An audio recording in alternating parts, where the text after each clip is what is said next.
Y bueno, vamos a continuar a partir del día de hoy con la serie de predicaciones, la serie de sermones, de reflexiones que comenzamos hace algunas semanas alrededor de la epístola a los Efesios. Hicimos un pequeño paréntesis nada más de 3 domingos, porque había algunas fechas importantes de las cuales teníamos que hablar y teníamos que celebrar. ¿Se acuerdan que tuvimos un domingo en el que hablamos sobre la ascensión de nuestro Señor Jesucristo, porque se cumplían ese número de días? Después del siguiente fue domingo de Pentecostés, que era tremendamente importante también predicar sobre esto, y después tuvimos el culto infantil, un tema también especial para los niños. Pero a partir del día de hoy y durante los domingos que sea posible, vamos a continuar entonces con la predicación alrededor de la epístola del apóstol San Pablo a los Efesios. Y bien, hermanos, a manera de introducción, creo que todos, estoy seguro, bueno, tal vez no puedo estar seguro que todos, pero sé que muchos de los que estamos aquí estamos al pendiente de algo que va a ocurrir dentro de 4 días. ¿Sí? ¿Alguien sabe qué va a pasar dentro de 4 días? No me digan que no. ¿No? ¿A cómo vamos a estar dentro de 4 días? A 11. ¿Sí? ¿Qué va a haber el día 11? Ok. ¿Cómo? Iglesia Mundial de Fútbol. Miren, la hermana Pati que está, yo pensé que Samuel enseguida iba a decir, ¿verdad? Mundial. Ok, gracias, hermano Pati. Gracias. Y vamos a comenzar el mes de fútbol, efectivamente, aquí en nuestro país, por tercera vez. Va a ser junto con Estados Unidos y Canadá. Y por primera vez en varios años, Haití va a estar presente. Por primera vez en varios mundiales que no había estado.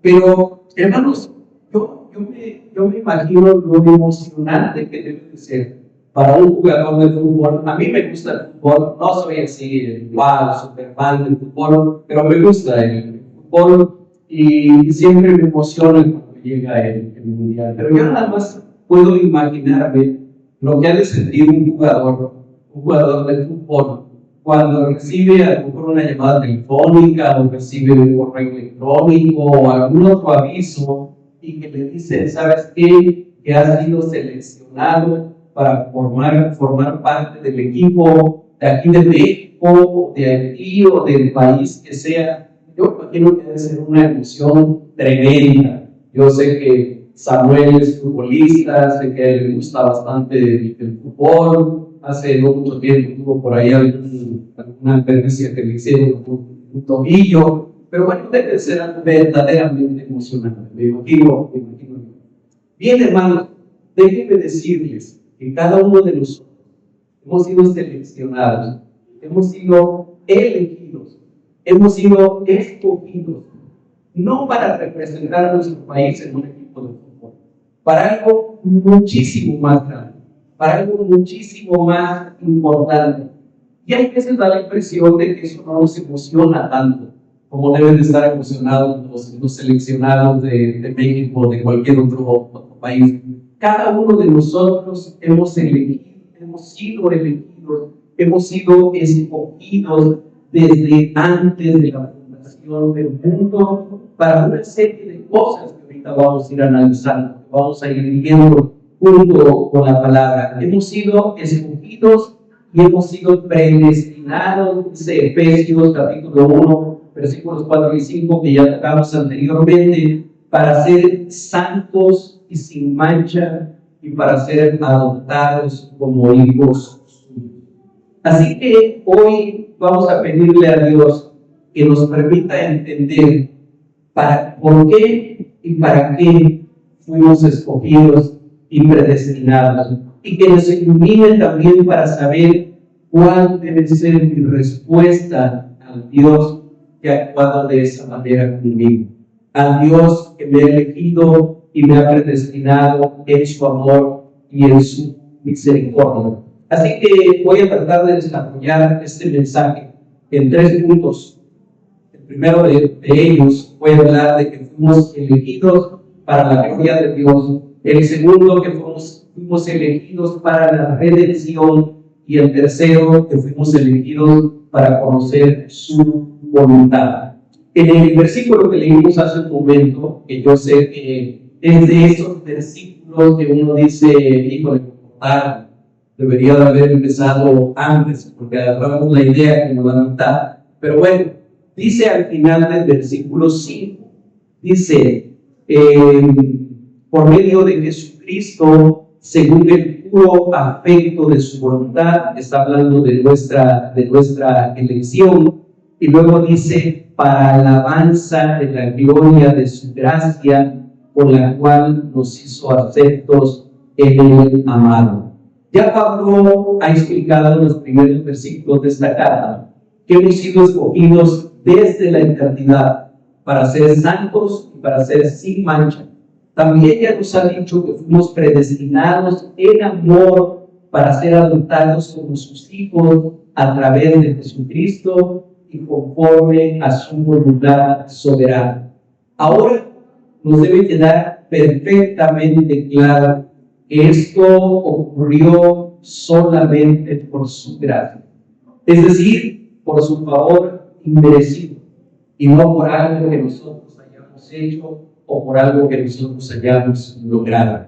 Yo sé que el parámetro de comparación no tiene medida, pero bueno, comencé con esa introducción de que me tocara un poquito más todavía del ejemplo que ponía yo en su momento, o de la ilustración que ponía con los equipos de fútbol, para que un jugador sea seleccionado y sea llamado a la selección de su país, tiene que hacer méritos, tiene que jugar bien, tiene que ser un crack, tiene que ser una estrella, o al menos eso se supone, ¿verdad? Tiene que esforzarse, tiene que ser un buen atleta, a lo mejor tiene que sacrificarse y no desvelarse mucho, ir a todos los entrenamientos todos los días, etcétera, etcétera, etcétera. Hermanos, para que nosotros hayamos sido elegidos por el Padre, no tuvimos que hacer absolutamente nada. No tenemos ningún mérito.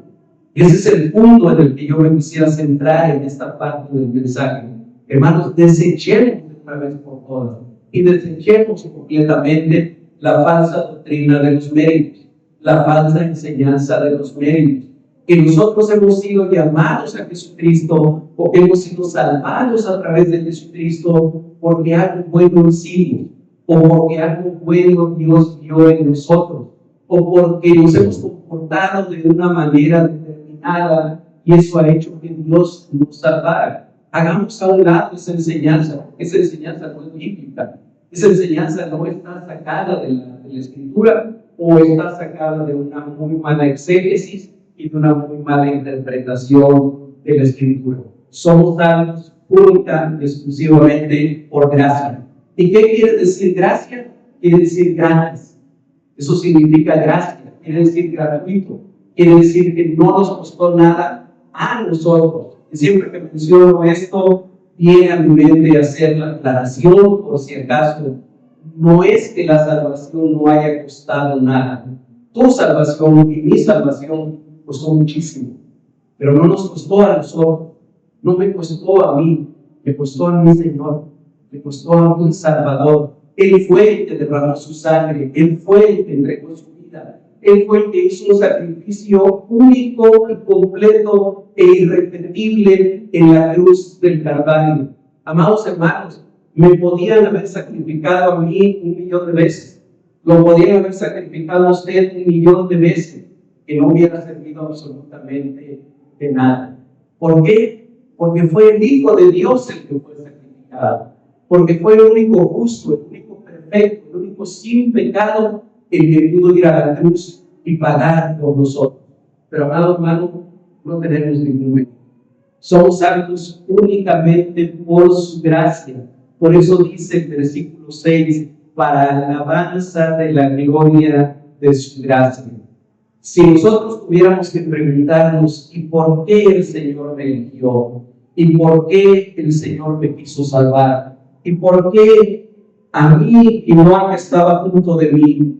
¿Y por qué a mí y no a lo mejor a mi vecino que es mucho mejor que yo, que es mucha mejor persona que yo? La respuesta tendría que ser únicamente porque Él quiso. únicamente por su voluntad. ¿Por qué fuimos elegidos? Por la voluntad del Padre, por una voluntad libre, soberana y perfecta. Miren, hermanos, cuando nosotros tenemos que elegir algo, ya sea un gobernante o un jugador de fútbol o a lo que sea, pero que tenemos que elegir algo, fácilmente nos equivocamos, fácilmente la regamos y después nos arrepentimos de lo que hicimos, ¿verdad? Si algunos con las votaciones pasan, con las elecciones de gobernantes, y nos equivocamos. ¿Por qué? Porque nuestro criterio es pequeñito, porque nuestro discernimiento es pequeño. Hermanos, no pasa así con el Padre, no pasa así con Dios. Él tuvo algún motivo para elegirnos, probablemente lo tuvo, pero está dentro de su voluntad. Nosotros no lo conocemos, nosotros no sabemos, nosotros tenemos que entender que fue únicamente por su gracia. Y ahora tendríamos que preguntarnos, ¿y para qué?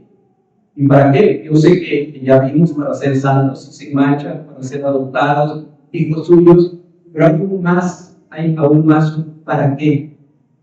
Fuimos elegidos, fuimos salvados, fuimos rescatados para su gloria, para que Él sea glorificado, para que Él y no nosotros reciba toda la gloria, todo el honor, todo el agradecimiento, todo el reconocimiento es únicamente para Él, única y exclusivamente para Él.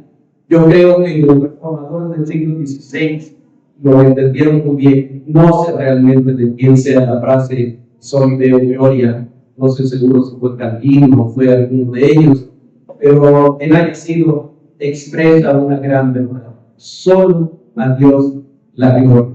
Y creo que también los teólogos que se reunieron en Westminster en el siglo XVII y que se reunieron bastante tiempo para escribir la confesión de Westminster, creo que ellos lo entendieron también bastante bien, porque en el catecismo mayor de Westminster, la primera pregunta, que hoy aquí lo he mencionado más de una vez, o sea, si no conocen todo el catecismo de Westminster, por lo menos la primera pregunta espero que ya la tengamos más o menos presente. La primera pregunta de este catecismo dice así: ¿cuál es el fin principal y más noble del hombre? Esa es la pregunta. ¿Cuál es el fin principal y más noble del hombre? Y la respuesta es: el fin principal y más noble del hombre es el de glorificar a Dios y gozar de Él para siempre.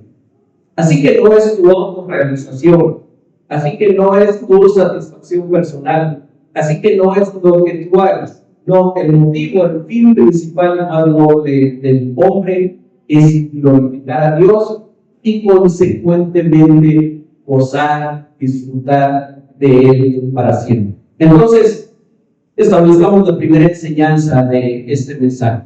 Fuimos escogidos para la gloria de Dios y nos aceptó en el amado. Esto es, en Jesucristo, solamente por su gracia. Ese es el primer punto que quería establecer y que tiene que ver con el versículo 6. El versículo 7, que para mí es el central en el pasaje sobre el que estamos predicando hoy, dice de la siguiente manera. Pueden buscar en sus Biblias en el versículo 7. Estamos en el verso 1, versículo 7. No cierren sus Biblias, por favor. Vamos a leer el versículo 7 juntos. Dice: en tenemos redención por su sangre, el perdón de pecados, según las riquezas de su gracia. Fíjense, hermanos, que esta declaración es paralela a otra que está en Colosenses capítulo 1, versículo 14. Si tienen que buscar hoy en sus Biblias. Pero esta parte de Colosenses 1, 14 dice exactamente lo mismo. Dice: en que tenemos redención por su sangre, el perdón de pecados. Tal parece que esta idea era tan importante para el apóstol Pablo, que no solamente se le escribió a los efesios, se los escribió también a los colosenses, y como idea, con otras palabras, él la repite en diferentes partes de sus epístolas. La palabra nos está enseñando que en Cristo, en el amado, nosotros tenemos redención. Y aquí surgiría la pregunta, ¿qué significa la redención? ¿Qué quiere decir redención? ¿De qué está hablando Pablo aquí cuando menciona que en él tenemos redención por su sangre? ¿Qué significa esa palabra? En palabras sencillas significa poner en libertad. Poner en libertad, liberar algo. La palabra usada en hebreo proviene de otro verbo, de ese mismo idioma, que significa desatar.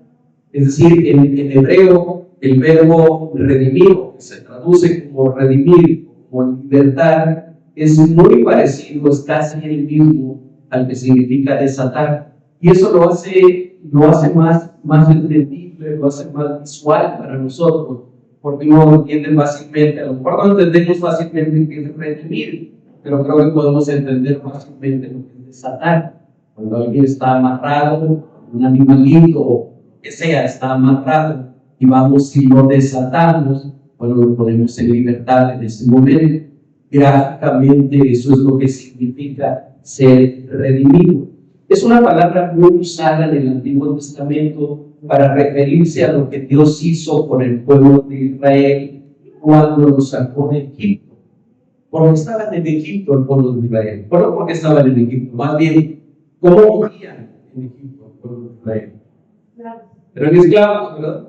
Eran esclavos de veras. Estaban esclavizados por los egipcios.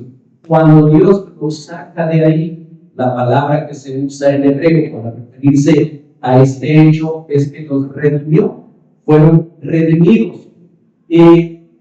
Redimido es un verbo que tenía principalmente un sentido comercial y un sentido familiar. No voy a entrar mucho en eso, pero en el libro de Levítico se nos enseña que era obligación moral de un familiar, del familiar más cercano, redimir a la familia de una persona que había caído en desgracia o que había muerto. Tal vez la mayoría de ustedes han leído el libro de Ruth y se acuerdan de la historia de Ruth y se acuerdan que Boaz era un familiar del esposo de Ruth. El esposo de Ruth había muerto, no habían tenido hijos, y entonces alguien tenía que redimir la familia, y la familia pues era la esposa en este caso. Y bueno, si alguien no ha leído Ruth, es una buena tarea, me voy a invitar, lean el libro. Son 4 capítulos, me parece, 3 o 4 capítulos. Es un libro que se lee en 30 minutos. Cuando escucho, es una historia hermosa. Bueno, ese es un ejemplo de lo que en el Antiguo Testamento quería decir también redimir. Tenía ese sentido comercial o legal, porque también se hablaba de redimir cuando alguien compraba un esclavo para ponerlo en libertad. Ahí también se aplicaba el término redimir. Ahora bien, en el Nuevo Testamento, ese concepto comienza a tener un sentido teológico y ya no tanto legal o comercial, pero sin perder totalmente su sentido original. Si como dice Efesios 1, 6 y 7, en el amado tenemos redención, esto quiere decir que en él nosotros, los que fuimos escogidos, los que fuimos predestinados, los que fuimos adoptados, los que hemos sido aceptados, también hemos sido rescatados. Hemos sido comprados para ser puestos en libertad.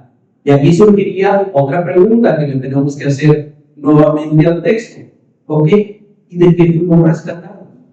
¿De qué fuimos liberados? Ninguno de nosotros, bendito sea Dios, hemos nacido como esclavos, ¿verdad? Podríamos decir, yo siempre he sido libre, no nací en un país donde hay esclavitud, nunca he sido esclavo de nadie. Entonces, ¿de qué fuimos rescatados? ¿De qué fuimos liberados? Esta carta de Pablo, Efesios, nos va a ir enseñando a lo largo de ella, pero yo se los voy a adelantar ahora, que hemos sido redimidos de 3 cosas. Hemos sido rescatados, hemos sido liberados de 3 cosas. La primera que voy a decir, a lo mejor alguien me suena para de la ley. Hemos sido liberados de la ley, hablando de la ley mosaica. En segundo lugar, de la muerte.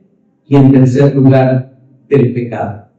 Y es que si estamos en Él, si estamos en el amado, si estamos en Cristo, ya no hay ley que nos condene, porque Cristo, el amado, cumplió con la ley que yo en mi carne no soy capaz de cumplir. Y esto Pablo lo amplía un poquito más, ya lo amplió en otra de sus cartas, en el Epístola de los Romanos. Hay que decirles que es otro de mis versículos favoritos, Romanos capítulo 8, versículo 1, a donde dice: ninguna condenación hay para los que están en Cristo Jesús, los que ya no viven por la carne, sino que ahora viven por el Espíritu. Dice claramente ahí la palabra: ninguna condenación hay para los que están en Cristo Jesús. Leo textualmente como dice la Escritura: ahora pues, ninguna condenación hay para los que están en Cristo Jesús, los que no andan conforme a la carne, sino conforme al Espíritu. Entonces, amados hermanos, no quiero decirles con esto que la ley moral de Dios, la ley mosaica en su parte moral, sea algo que ya no existe o que haya sido abrogado. No es eso. Yo les he insistido también muchas veces en que los 10 mandamientos siguen vigentes y nosotros tenemos que tenerlos en cuenta y nosotros tenemos que buscar vivir de acuerdo con esa parte de la ley que es buena, que es perfecta, que es más dulce que la miel, dice la misma palabra. ¿De qué fuimos liberados? Fuimos liberados de la necesidad de cumplir con la ley para ser salvos. Yo espero que cada uno de los que estamos aquí conozcamos los 10 mandamientos y cada uno de los que estamos aquí nos esforcemos para vivir esos 10 mandamientos. Nada más para mencionar 10. Mi esposa hoy en la clase de la Escuela de Formación Cristiana mencionaba cuando el Señor Jesucristo a alguien le preguntó cuál es el más importante de todos los mandamientos. El Señor Jesucristo no dijo: no te preocupes, ya los mandamientos no son importantes. No te preocupes, los 10 mandamientos son iguales. No, el Señor Jesucristo dio una respuesta bien concisa, bien clara, y dijo: el primero y más importante de todos los mandamientos es este: amarás al Señor tu Dios con todo tu corazón, con toda tu alma, con todas tus fuerzas, con todo tu entendimiento, y el segundo es semejante a eso: y amarás al prójimo como a ti mismo. Así que, hermanos, los mandamientos siguen estando vigentes. Entonces, ¿cuál es la diferencia? La diferencia es que mi salvación no depende de que yo pueda o no cumplirlos. Miren, acabo de mencionar el más importante de todos los mandamientos. Y yo estoy seguro que ninguno de los que estamos aquí lo cumplimos plenamente. Yo no me atrevería a decir: yo amo al Señor mi Dios con todo mi corazón, con todas mis fuerzas, con todo mi entendimiento. No me atrevería a decir, porque hay veces en que siento que lo amo profundamente, pero hay veces en que siento que eso no está tanto en mi corazón.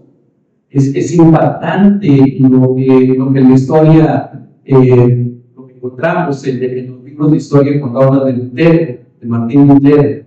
Y dice que cuando el confesor de Martín Lutero le preguntó cuando él era monje todavía, le dijo: ¿amas a Dios?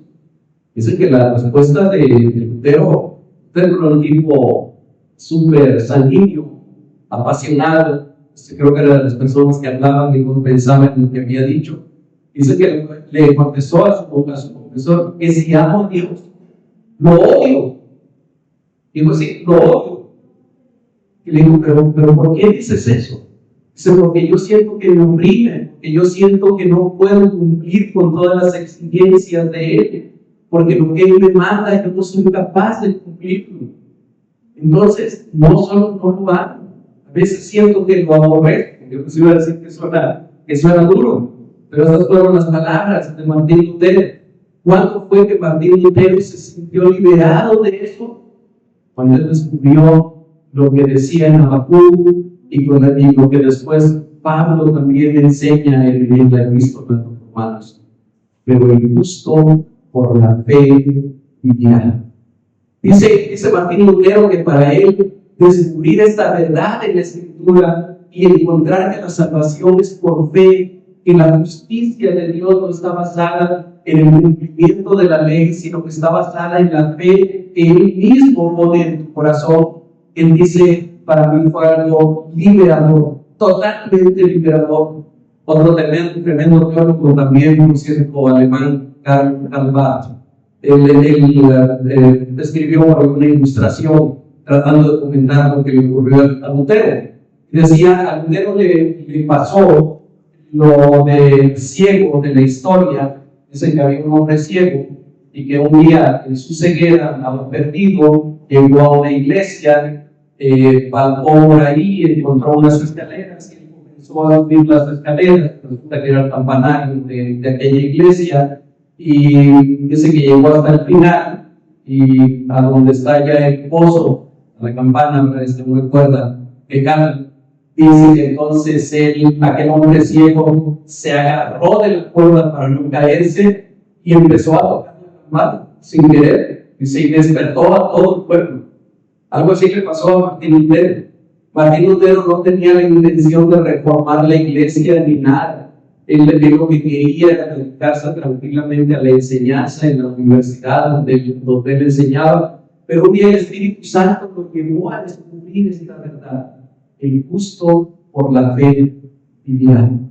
Aquel que ha sido justificado únicamente por la fe. Perdón, no tenía yo planeado extenderme tanto en ese punto. Pero hemos sido liberados del peso de la ley, de la condenación de la ley. Hemos sido elegidos únicamente por gracia. Hemos sido elegidos y hemos sido liberados y hemos sido redimidos de la ley. Hemos sido redimidos también de la muerte. La muerte ya no tiene tampoco potestad sobre nosotros. Hebreos capítulo 2, versículos 14 y 15 dice, hablando de la acción de Jesucristo, de la obra de Jesucristo, dice que Él murió para destruir por medio de la muerte al que tenía el imperio de la muerte, esto es, al diablo, y librar a todos los que por el temor de la muerte estaban durante toda la vida sujetos a servidumbre. Y por eso es que agrega, volvemos nuevamente a Efesios capítulo 1, versículo 7, en quien tenemos redención, ya explicamos lo que es redención, por su sangre, el perdón de pecados. Hemos sido redimidos por su sangre. Y aquí tenemos que hacer otra aclaración también. Hay que hacer otra decisión también. A ver, el significado de sangre, o el significado de derramar la sangre, es una forma de hablar de la muerte de alguien. Incluso hasta en el libro de historia, ya no creo si en el himno nacional algo así se menciona, pero a veces hablamos de los héroes de nuestra patria que derramaron su sangre para que nosotros pudiéramos tener libertad, ¿verdad? No es en sí el acto físico, lo que representa físicamente la sangre, sino lo que esto simboliza. Cuando nos dice aquí la palabra que tenemos redención por su sangre, nos está diciendo que tenemos redención por su muerte.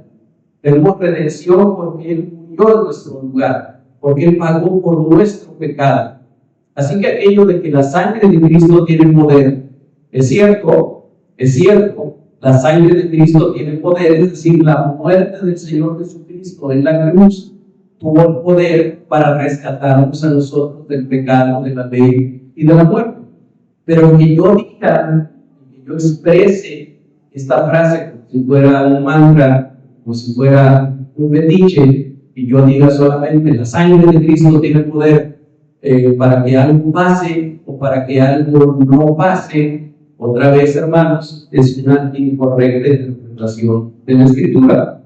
si algo va a pasar, y dices, la sangre de Cristo tiene poder, bueno, de acuerdo a lo que sea la voluntad de Dios, aquello va a pasar, como va a pasar, no se va a modificar porque yo diga esa expresión. ¿Y por qué lo comento? Yo sé que a lo mejor ninguno de ustedes tiene esta idea, pero es una idea muy extendida en el pueblo cristiano evangélico, que a veces hay algunas expresiones, algunas palabras que tal parece que por sí mismas tuvieran algún efecto, ¿sí? Como aquellos que declaran lo que reciben. Por ejemplo, entonces hago la aclaración solamente por si acaso, pero entonces, ¿qué nos está diciendo aquí la Escritura? Que en Él tenemos redención por su sangre, sí, por su muerte, porque Él pagó nuestros pecados y esto nos liberó del pecado, para el perdón de nuestros pecados. Entonces, hermanos, la segunda enseñanza que hoy nos da la palabra es que fuimos escogidos para redención, es decir, para ser rescatados de la ley, para ser rescatados de la muerte y para ser rescatados del pecado. En tercer lugar, dice los versículos 9 y 10. Les pido por favor que me acompañen a leerlos. Versículos 9 y 10. Estamos en Efesios capítulo 1. Leemos juntos. Dándonos a conocer el misterio de su voluntad, según su beneplácito, el cual se había propuesto a sí mismo de reunir todas las cosas en Cristo, en la dispensación del cumplimiento de los tiempos, así las que están en los cielos como las que están en la tierra. Dice, dándonos a conocer el misterio de su voluntad según su beneplácito. Dios, el Eterno, el Todopoderoso, el Creador de todo lo que existe, nos ha amado de tal manera que ha querido derramar bendición sobre bendición en nuestra vida.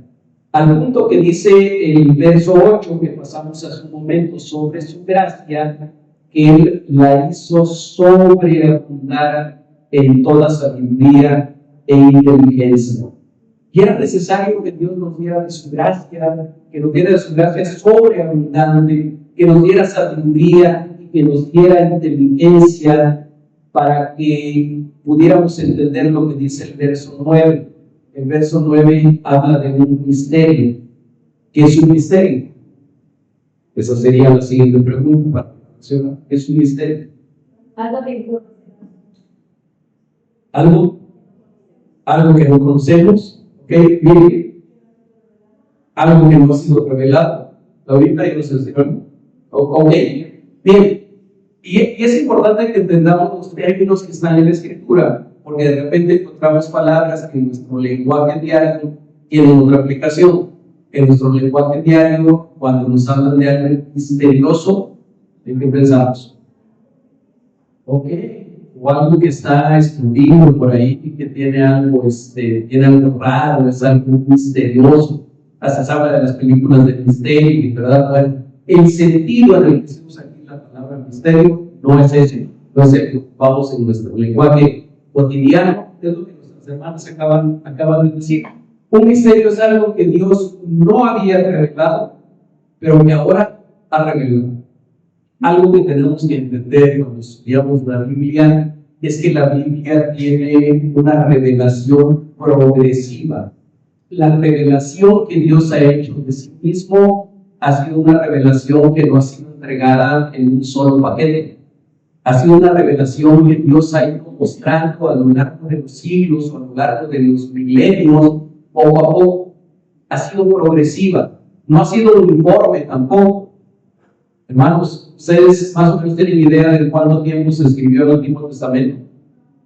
¿Alguien tiene alguna idea? ¿Cuánto tiempo duró, digamos, en escribirse todo el Nuevo Testamento o en darse esa revelación? Aproximadamente más de 1000 años. Más de 1000 años. Algunos hablan de 1500 años aproximadamente en que esa revelación fue dada. Hermanos, ¿en cuánto tiempo se escribió el Nuevo Testamento? ¿Cuánto tiempo se escribió el Nuevo Testamento? No, 33 años vivió el Señor Jesucristo. Pero más o menos, no puedo cerrar. Como 100 años. 100 años más o menos. ¿Sí? Comenzamos. ¿Cuál es el último libro de la Biblia? Apocalipsis. ¿Quién lo escribió? Juan. Más o menos, ¿qué edad tenía Juan? Cuando escribió 90 y pico. Casi todo el mundo está de acuerdo que el Apocalipsis se terminó de escribir por ahí en el año 100, año 90 y tantos, años 100. Entonces podemos decir, bueno, la revelación del Nuevo Testamento fue dada en un periodo brevísimo, súper rápido. Si hablamos de 100 años en términos históricos, estamos hablando de un instante. Si lo comparamos con el tiempo que fue revelado en el Nuevo Testamento, es algo mucho más largo. Esto solamente para explicar la revelación de Dios ha sido progresiva y no ha sido uniforme. Ha sido dada en diferentes niveles, en diferentes momentos. Pero un misterio, entonces, es algo que Dios no había revelado, pero que ahora Él lo ha revelado. Y había un misterio que desde toda la eternidad no había sido revelado, y que ahora Pablo en su carta a los Efesios lo aborda, dice, dándonos a conocer el misterio de su voluntad según su beneplácito, según lo que él quería, el cual, y en eso consiste ese misterio, se había propuesto en sí mismo reunir todas las cosas en Cristo. Y reunir todas las cosas en Cristo quiere decir, en otras palabras, poner todo bajo la autoridad de Cristo. Poner todas las cosas, nos dice un poquito más adelante, las que están en los cielos, las que están en la tierra, bajo la autoridad de Cristo. ¿Y cuándo era que Dios quería hacer eso?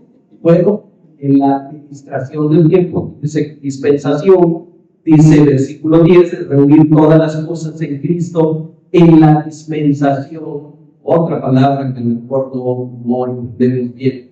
Por favor, quítenle dispensación y pónganle época, pónganle era, pónganle administración, es otra forma que me sigue dejando muy clara, pero dispensación quiere decir época, tiempo, era.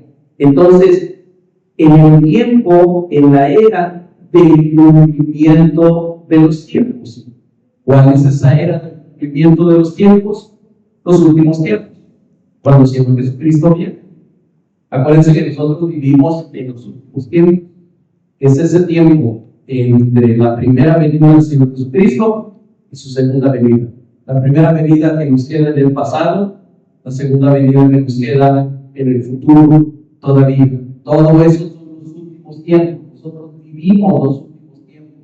Dios se había propuesto desde la eternidad poner todas las cosas bajo la autoridad de Cristo, así las que están en los cielos como las que están en la tierra, en el tiempo que Él había determinado, en su tiempo, en el tiempo que Él había decidido. Hermanos, pero lo hermoso de esto, con esto voy a ir cerrando ese tercer punto, es que nos escogió para que nosotros pudiéramos conocer su voluntad, para que esa voluntad suya nos fuera revelada a nosotros, nos ha sido revelada a nosotros. Saben que ni Moisés, ni Abraham, ni Isaac, ni Jacob, ni David, ni Salomón, ni ninguno de los otros de la fe que ustedes quieran mencionar, tuvieron la bendición que tenemos ustedes y yo. Ellos no tenían la Biblia completa. Ellos no tenían la revelación de Dios ya completada. Nosotros sí la tenemos el día de hoy. Y ha sido su voluntad la que nos ha dado ese privilegio. Hemos sido elegidos para conocer su voluntad. ¿Quién no quisiera conocer la voluntad de Dios? ¿Verdad? Yo recuerdo hace muchos años que alguien, un familiar mío, me decía, tenía yo un libro que estaba usando en unas clases que daba en la escuela dominicana en ese tiempo, y el título del material es así: ¿Cómo conocer la voluntad de Dios? y este familiar, no es cristiana ella, me decía, ay, qué fácil, cómo conocer la voluntad de Dios, como si eso fuera tan fácil. Y yo les preguntaría, hermanos, ¿a ustedes les gustaría conocer la voluntad de Dios? Sí, lean su Biblia, por favor, lean su Biblia, porque la voluntad de Dios está revelada en este libro, porque todo lo que Dios ha querido que nosotros conozcamos de Él está revelado en este libro. Por eso que ya no necesitamos de más sueños, ni de visiones, ni de profetas, ni de apóstoles que nos digan cuál es la voluntad de Dios. Lean este libro, lean su palabra, leamos su palabra, porque la voluntad de Dios ha sido revelada en ella. Nosotros ya no necesitamos revelación. Nosotros necesitamos que el Espíritu Santo nos siga iluminando. Por supuesto que eso sí lo necesitamos. Por supuesto que la Escritura puede quedar velada totalmente ante los ojos de alguien. Si no es el Espíritu Santo el que le da esa iluminación para poder entender su revelación. Pero no necesitamos nueva revelación. Todo lo que Dios iba a revelar, lo ha revelado en su palabra y nos ha elegido a ti y a mí para que conozcamos el misterio de su voluntad. Misterio que ya ha sido revelado. Voy concluyendo, hermanos. ¿Cómo aplicamos estas tres verdades profundas a nuestra vida? Hermanos, nos ha tocado vivir un tiempo en el que el individuo es el centro de su propio universo, en donde la realización personal es la razón de ser de la vida de muchas personas. Crean, hay muchas personas que cuando se les pregunta, ¿y cuál es la razón de vivir? ¿Cuál es la razón de que estés aquí? Hay dos preguntas que son muy frecuentes. Una, tal vez esta es la más popular. ¿Para qué estamos aquí? Para ser felices. Ok, todos queremos ser felices, pues, desde luego, pero esa no es la razón por la que estamos aquí. Y la otra respuesta que es muy frecuente también es para autorrealizarme, para que yo me sienta autorrealizado, para que pueda cumplir con mi realización. Hermanos, ambas respuestas son muy humanistas, son muy de nuestro tiempo, pero no son la verdad que enseña la Escritura. Así que si alguien tenía esa ilusión, déjenme, perdonen mi comunidad de la ilusión hoy. Tú no eres el centro del universo. Tú no eres el centro del universo. Esta vida no se trata de mí y solamente de ti. Tú eres una criatura del Dios eterno, una criatura que ha sido creada con tanto amor que Él quiso poner su imagen y su semejanza en ti. Imagínate nada más eso. El creador de todo el universo quiso poner su imagen en ti, quiso poner su semejanza en ti, pero eso no te hace el centro del universo. Eso no te hace lo más importante de toda la creación. Te hizo para su gloria, no para la tuya. Te hizo para la gloria de Él. Te eligió, te predestinó, te adoptó como su hijo, te adoptó como su hijo para que tuvieras la incomparable bendición de vivir en Él, de vivir en el amado. Dios, y no tú, es el centro de todo lo que existe. Vivimos también en una época y en una sociedad tan materialista, tan mercantilista, que aprendemos también que todo tiene un precio, que todo cuesta algo, todo tiene algún valor. Las cosas tangibles y las cosas materiales tienen un costo monetario. Las cosas intangibles se reciben a cambio de algo, como un premio o algo que nos ganamos en nuestro esfuerzo, en nuestra bondad o en nuestra inteligencia. Hermanos, no es así en el reino de Dios. No es de esa manera en el reino de Dios. Él nos aceptó en Cristo solamente por su gracia rica y superabundante gracia, de la que estuvimos cantando en la mañana. Ese día creo que solamente hemos cantado sobre la gracia, incluso hasta el momento que cantamos sublime gracia. Bueno, Es esa gracia sobreabundante, es esa gracia rica la que ha hecho que Dios te haya elegido durante la fundación del mundo. No ningún mérito que tú hayas tenido. Y hermanos, esto es tremendamente liberador. Es una verdad tremendamente liberadora. Porque déjame decirte algo, y a lo mejor ya lo has escuchado muchas veces, pero por favor, escúchalo de nuevo. No tienes que ganarte en la mano de Dios. No tienes que ganarte en la mano de Dios. No hay absolutamente nada que tú puedas hacer para que Dios te ame más. Y no hay nada tampoco que puedas hacer para que Dios te ame menos. Nada de lo que tú hagas va a hacer que Dios te ame más, porque su amor es infinito. Porque Él ha querido dar incluso a su Hijo por ti, para que tú pudieras tener vida, para que pudieras tener vida eterna. No puedes hacer nada tampoco que a Dios lo decepcione y que diga, ay, yo no pensé que José Luis se fuera a portar así, de esa manera. No puedes hacer nada que lo decepcione.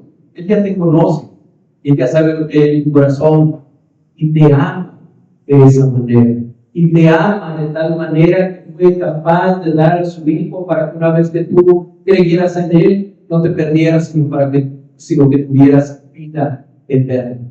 Así que esa, para mí al menos, es una verdad tremendamente liberadora. Es algo que me hace libre. ¿Libre para qué? Libre para vivir en Él. Libre para conocerlo más a Él. Libre para no estar viviendo con la angustia de que, ay, se me salió una mala palabra y ya perdí la salvación, Señor. Ay, ese pensamiento que se me vino hoy a la cabeza y seguramente que Dios ya me ama, Dios ya me rechazó. No, hermanos, tenemos que vivir la libertad en la gracia. Y la gracia no es libertinaje, no es libertad para que pequemos. Nosotros estamos muertos al pecado, pero tenemos que estar conscientes y tenemos que estar seguros de que nuestra salvación no depende de mi comportamiento, sino depende de su gracia y de su amor. La palabra hoy nos ha recordado que aunque éramos esclavos del pecado, ahora que estamos en Cristo, Él nos ha redimido de ese pecado, es decir, nos ha libertado, nos ha rescatado. Finalmente, el mundo nos enseña que en el universo hay misterios impenetrables, cosas ocultas que nunca vas a entender, pero la palabra dice que Dios ha querido darte a conocer el misterio de su voluntad, que se puede resumir así. Dios ha querido en estos últimos tiempos poner todas las cosas, todo lo que existe, bajo la autoridad de una sola persona, de Jesucristo. Tú y yo estamos en Jesucristo, estamos en Él. Es por eso que el Señor Jesucristo pudo decir, cuando ya se iba, cuando se despedía de sus discípulos allá en Mateo capítulo 28, versículo 18, 19, 0, Él dijo, toda potestad me ha sido dada en los cielos y en la tierra. Toda potestad, todo poder me ha sido dado, tanto en los cielos como en la tierra. Lo único que quiero decir, si tú aún no lo has hecho, si aún no has puesto, ven hoy a Cristo, ven hoy a Jesucristo. Permite que la sangre que Él derramó te rescate, te haga libre. Permite que tus pecados, todos tus pecados, sean perdonados en Él. Hermanos, el hecho de que vengamos a la iglesia, el hecho de que estemos aquí sentados, parados, el hecho de que nos estemos congregando, no quiere decir necesariamente que eso haya ocurrido en nuestra vida. Por eso es bueno recordarlo, remarcarlo una y otra vez. Si no has vivido todavía en Cristo, estás en un terrible peligro. Estás en un peligro real y verdadero. Su gracia, esa gracia, la cual derramó su sangre, solamente va a tener un efecto en ti cuando tú vives tu vida a Él, cuando tú le pidas perdón por tus pecados, cuando tú te arrepientas de tu pecado. Nada va a ocurrir en tu vida si tú no pasas primero por eso. Si tú no reconoces tu condición de pecador, si tú no le pides perdón a Él por tus pecados, si tú no te arrepientes profundamente por tus pecados y le pides perdón en el nombre de Jesucristo. Él ya lo ha hecho todo. Pero hay una sola cosa que debes hacer. Arrepiéntete de tu pecado, pídele perdón y comienza a vivir una vida en la que ya no pretendas más ser el centro del universo, sino que comiences a vivir en aquello que seguimos, es decir, en Jesús. Oremos. Amado Dios, bendito seas, Padre, gracias por esta palabra tuya. Gracias, Señor, porque esta palabra tuya nos trae esperanza, nos trae luz, nos trae libertad. Gracias, Señor Jesucristo, porque es únicamente en ti que nosotros podemos ser verdaderamente libres. Es únicamente en tu gracia, es únicamente en tu honor. Bendito seas por esa gracia irresistible, por esa sublime gracia de la que hemos cantado, por esa gracia incomparable que nos tiene el día de hoy. Ayúdanos, por favor, para que podamos vivir en esta libertad, para que podamos vivir en la libertad de tu amor, en la libertad de tu gracia. Y Señor, si te hemos ofendido, si hemos pecado contra de ti, te rogamos que nos concedas también el arrepentimiento, que nos concedas el venir a tus pies, Señor, poner delante de ti nuestro corazón, pedirte perdón, en el anhelo, en la esperanza de que tú nos concedas ese nuevo nacimiento. Damos gracias por todo en el precioso nombre de Jesucristo. Amén. Dios bendiga, hermanos.